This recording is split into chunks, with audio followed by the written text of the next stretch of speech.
Commanders conference में हमारी कोशिश यही है कि उस हालात को लेकर आपको बारीक से बारीक जानकारी मिले और आपको समझ में आए कि चीन की चालबाजी और लद्दाख में चीन के अग्रेशन की वजह क्या है और यह कितना बड़ा खतरा हो सकती है। कमांडर्स कॉन्फ्रेंस में अब हमारे साथ जुड़ रहे हैं लेफ्टिनेंट जनरल अभय कृष्णा, जो भारतीय सेना के इकलौते जनरल हैं जो सदर्न, सेंट्रल और ईस्टर्न कमांड के चीफ रहे हैं। ईस्टर्न कमांड में सिक्किम से लेकर अरुणाचल तक चीन के बॉर्डर को वो देख चुके हैं। जब चीन के साथ भारत का डोकलाम विवाद हुआ तो अभय कृष्णा ईस्टर्न कमांड के चीफ थे। अभय कृष्णा भारतीय डेलीगेशन के साथ चीन भी गए थे। ऐसे में उनके पास चीन की हर चालबाजी को लेकर सबसे पुख्ता और विश्वसनीय समझ मौजूद है। सर, बहुत बहुत स्वागत इंडिया टीवी पर आपका। Thank you very much invite करने के लिए। अभी हमारे दोनों पूर्व चीफ ने काफी कुछ बता दिया है, तो इसलिए मैं उन बातों को दोहराऊंगा नहीं। मैं सिर्फ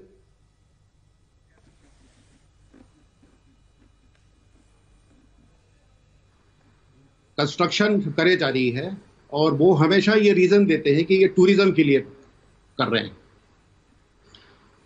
और जब हम कुछ करते हैं तो फिर उनको ऑब्जेक्शन होता है। अब यही जो ये रोड अभी दरबुक, श्योक और डिब्यो वाली जो रोड बन रही है, हमारे बीआरओ ने एक्चुअली पिछले 3-4 साल से बहुत ही अच्छा काम किया है और काफी तेज रफ्तार से ये कर रहे हैं। तो अभी इस रोड से उनको तकलीफ होने लगी है, लेकिन वो इसको अपोज कर नहीं सकते क्योंकि हमने कभी नहीं अपोज किया है जो भी उन्होंने बनाया है टूरिज्म के नाम से, बट वो इसको अपोज कर रहे हैं। अब ये डायरेक्टली इसको अपोज कर नहीं सकते, तब इन्होंने ये ड्रामा भी किया है इधर आने का। लेकिन ये ड्रामा तब तक चलेगा जब तक हम इनको एक रेड लाइन ड्रॉ करके नहीं दे सकते हैं, जो हमने डोकलाम में भी किया था। हमने एक रेड लाइन क्रॉस मत करना, नहीं तो अंजाम बहुत बुरा होगा। जहां तक वॉर का सवाल है, कोई सवाल नहीं उठता है कि चाइना और इंडिया के बीच में अभी वॉर होगा, क्योंकि वो अभी कोई भी वॉर करने की स्थिति में नहीं है। अभी चाइना वर्ल्ड में काफी कॉर्नर हो चुका है। आपको पता है WHO वाली केस, ये वायरस का। जी सर।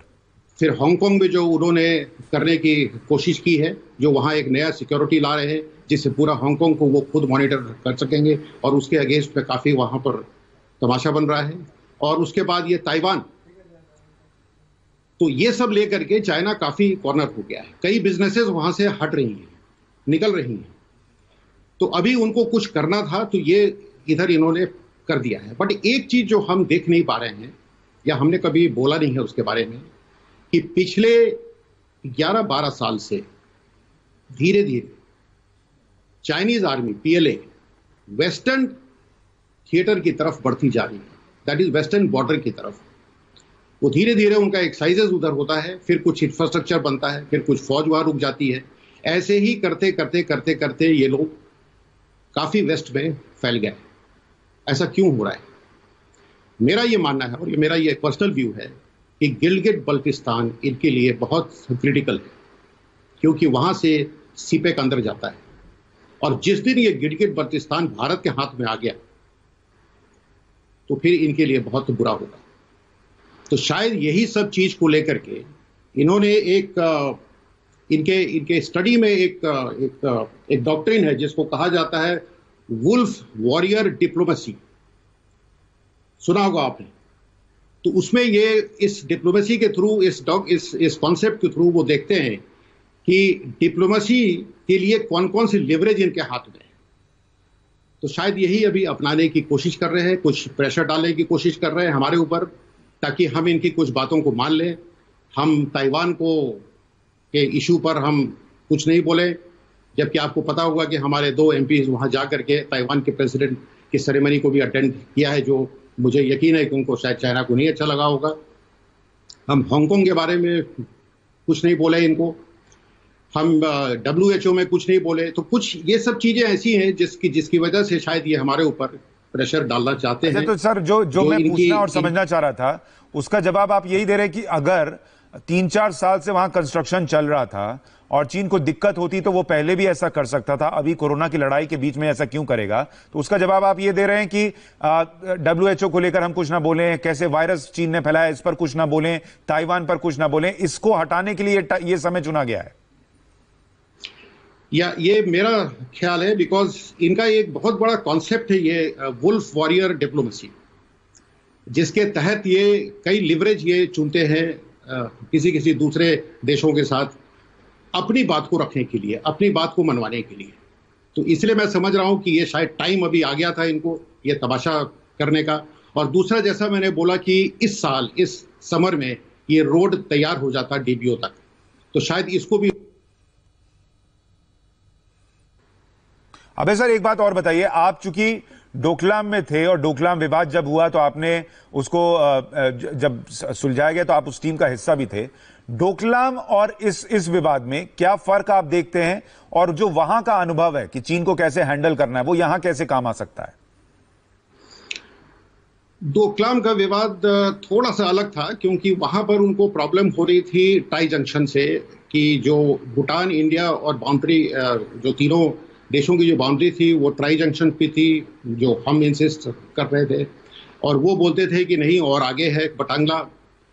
तो इसी बहाने वो वहां पर एंटर किए, और वो एक ऐसा इलाका है जहां कोई भूटान के कोई लोग आते नहीं हैं, वो हमारे बॉर्डर से जुड़ा हुआ है, तो उसको लेने के लिए ये आगे बढ़े थे। लेकिन उसमें भी इनका एक अल्टीरियर मोटिव था, क्योंकि ये जामफेरी रिज के बहुत नजदीक आना चाहते, और जामफेरी रिज के नजदीक अगर ये आ जाते तो फिर हमारे चिकन नेक में फिर ये इनको वहां से कोई एंट्री ज्यादा आसान हो जाती।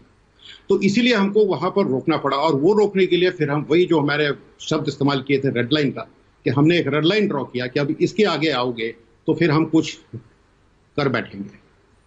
और जब उनको एहसास हुआ कि अब रेड लाइन ड्रॉ हो गया है, तो उसके बाद धीरे धीरे वो डीएस्केलेट हो गया। यहां भी हमको कुछ वैसे ही रेड लाइन करना पड़ेगा ड्रॉ। तो सर एक ये भी समझा दीजिए कि अगर यहां पर इनकी कोशिश युद्ध की नहीं थी, बल्कि भारत और दुनिया के का जो ध्यान है वो भटकाने की थी, और सवाल जो है वो पूछे जा रहे हैं उनको कम किया जा सके उसकी थी, तो अभी कहा यह जा रहा है कि कई चीन के सैनिक भारत के हिस्से में हैं। अगर ये पीछे चले जाएंगे, क्या बातचीत से पीछे चले जाएंगे, वहीं रुकेंगे, क्या स्थिति हो सकती है सर? देखिए, अभी डिप्लोमेटिक लेवल पर क्या बातचीत हो रही है वो तो उसकी जानकारी मुझे नहीं है, लेकिन मुझे इतना पता है कि डेंग जियाओपिंग ने एक बार 1974 में अपने यूएन स्पीच में एक बड़ी अजीब सी बात कही थी, जिसको अभी याद करना बड़ा जरूरी है। और उन्होंने यूएन के स्पीच में 1974 में कहा था कि एक दिन अगर चाइना सुपर पावर बन गया और वो दूसरे देशों को बुली करने लगा और आक्रमण करने लगा और उनको एक्सप्लॉइट करने लगा चारों तरफ, तो वर्ल्ड, उन्होंने कहा था, the world should expose, oppose and defeat it at all cost. ये डेंग जियाओपिंग ने खुद कहा था, और शायद चाइना अभी उस स्टेज में आने लगा है जहां वो अब दूसरे देशों को बुली करने लगा है, एक्सप्लॉइट करने लगा है और दबाने लगा है। तो ये बात जरा चाइना को याद दिला देना अभी ठीक होगा कि अभी इस स्तर पर आप इस डिस्प्यूट को ना ले जाएं, नहीं तो ये आपके ही नुकसान में होगा। क्योंकि अगर कोई भी लड़ाई होती है तो चाइना कई साल यूएस के साथ जो वो compete कर रहा है उसमें कई साल वो पीछे हो जाएगा। बहुत बहुत धन्यवाद सर, आपने बहुत विस्तार से एक एक डिटेल समझाई है, और आप भी तीसरे मेहमान हैं हमारे इस कमांडर्स कॉन्फ्रेंस में जो कह रहे हैं कि भारत और चीन के बीच युद्ध नहीं हो सकता।